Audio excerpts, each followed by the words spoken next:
In a quiet suburban neighborhood where lawns were trimmed to perfection and every mailbox stood uniform, Alex was the odd one out. A free-spirited young professional, Alex had recently inherited a plot of land from his late uncle. Unlike the manicured perfection of the cul-de-sac, Alex's yard was a blooming wildflower garden, a deliberate choice to attract bees and butterflies.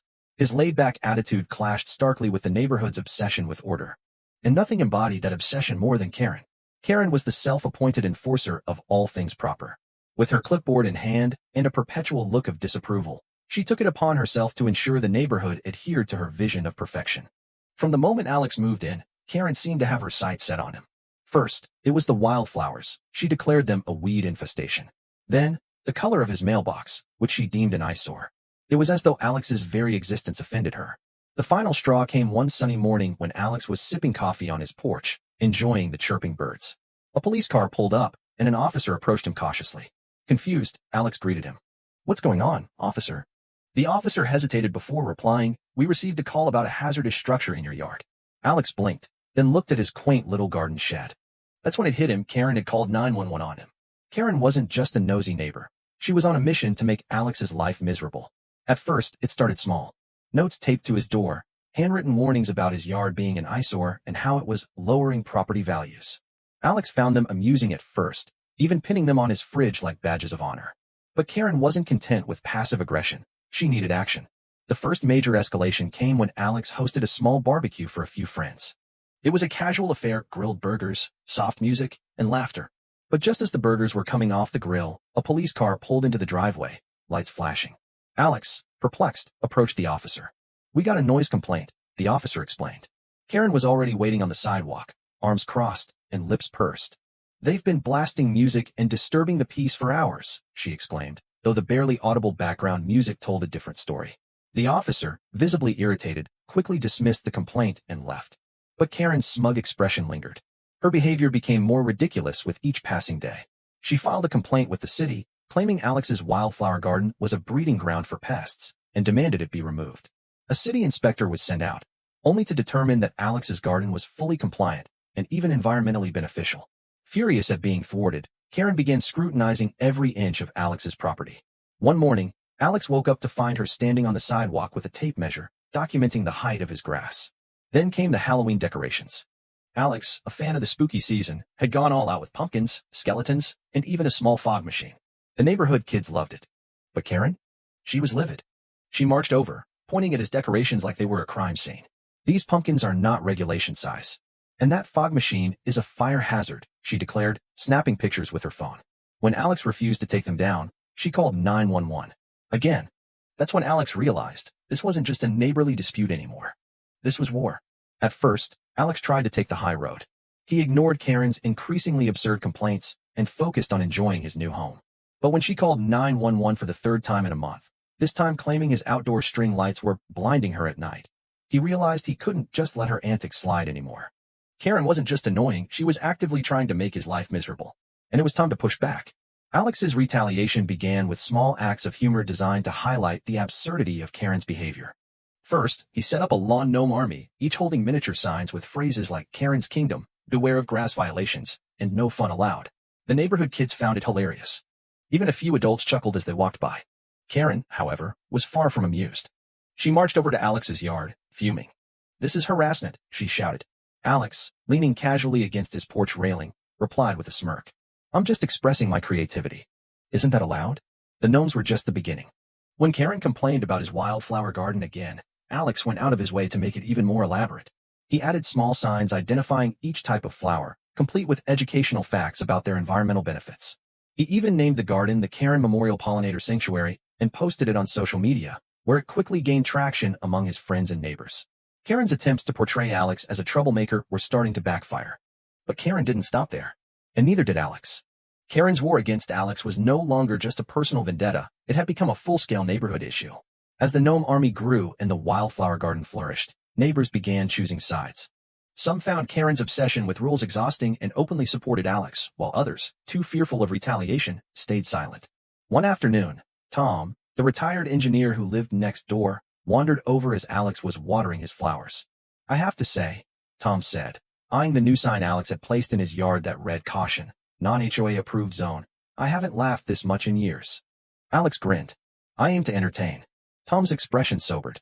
Karen's been running this neighborhood like a dictatorship for years. Most of us just go along with it because it's easier. But you? You've got guts. Alex shrugged. It's not about guts. It's about basic rights. I own this property. I should be able to enjoy it without constant harassment. Tom nodded, looking over his shoulder. Be careful, though. Karen doesn't like to lose. Alex already knew that. But he had no idea just how far Karen was willing to go. If Karen had been unbearable before, she was downright ruthless now. One morning, Alex woke up to find a notice taped to his door, this time from the HOA board itself. Immediate action required. Property violations pending HOA review. Alex groaned. This was different from Karen's usual petty fines. This meant she had managed to convince the HOA board to take action against him officially.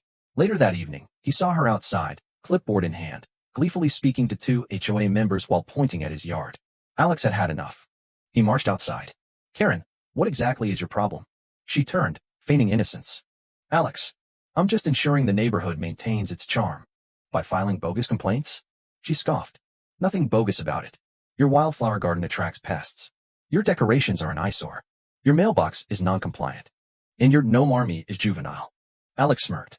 And yet, none of those things are actually against the HOA bylaws. Karen's smile faltered. We'll see about that. Karen had called for an emergency HOA meeting to discuss Alex's numerous violations. He knew this was going to be a disaster, but he wasn't about to roll over. The meeting was held at the community center. When Alex walked in, he was surprised to see just how many neighbors had shown up. Some were curious, some were amused, and some, like Tom, were clearly there to support him. Karen stood at the front, a projector displaying the decline of neighborhood standards in bold letters. She cleared her throat dramatically before clicking to the next slide, a picture of Alex's wildflower garden.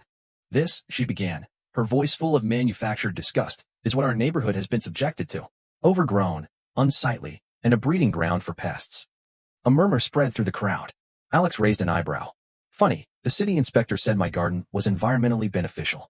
Karen ignored him and clicked to the next slide, a picture of his Halloween decorations. This is not in keeping with the approved seasonal aesthetics, she declared. Someone in the crowd chuckled. Since when is there an approved aesthetic? Karen's eyes narrowed as she clicked again, an image of Alex's lawn gnome army. And this? This is a blatant mockery of the HOA. At that, the room erupted into laughter. Karen, are you serious? Tom called out from the back. They're lawn gnomes. They're not vandalizing property. Karen's face turned red. The HOA has rules. And rules must be followed. Alex leaned forward. Actually, let's talk about those rules. He placed a thick binder on the table. I took the liberty of reading the HOA bylaws. Nowhere does it say that wildflowers are prohibited. Nowhere does it ban gnomes. Nowhere does it mention approved seasonal aesthetics. Karen opened her mouth, but Alex wasn't finished. But you know what I did find? A rule about excessive harassment of homeowners by an HOA member. The room fell silent. Alex pulled out printed copies of the numerous complaints Karen had filed against him, many of which had already been dismissed as baseless. I also took the liberty of speaking with a lawyer, Alex continued. And it turns out, repeated false complaints can actually be considered harassment. And harassment? That's something the county HOA board takes very seriously. Karen's mouth snapped shut. The HOA board members shifted uncomfortably in their seats. Then, to Alex's delight, a voice from the back of the room said, I vote to remove Karen from the HOA board. It was Mrs. Green, an elderly woman who had lived in the neighborhood for decades. She crossed her arms and added, She's been a nightmare for years. Another voice chimed in. Then another. Then another. The HOA president hesitated before sighing. If we have enough votes, we can hold a recall vote now. Karen's eyes widened. Wait, no. Show of hands, the president said.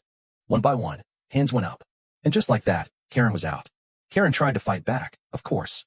She threatened legal action, claimed discrimination, and even wrote a scathing email about neighborhood integrity. But in the end, the HOA had had enough. Her removal was official. And just a few weeks later, a for sale sign appeared in her yard. Alex watched from his porch as the moving truck pulled away. He took a sip of his coffee, a satisfied smirk on his lips.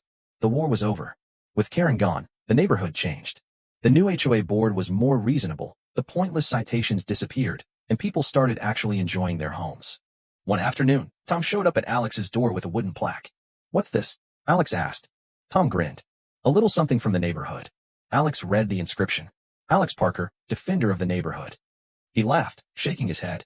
You guys didn't have to do this. Yeah, we did. That night, the neighbors gathered for a celebratory barbecue, one free of Karen's prying eyes. Laughter filled the air, kids played freely, and for the first time in months, Alex felt truly at home. As he sat on his porch later that night, looking over his wildflower garden, he raised his glass to the sky and murmured, "Here's to peace and quiet." Finally, the war was over.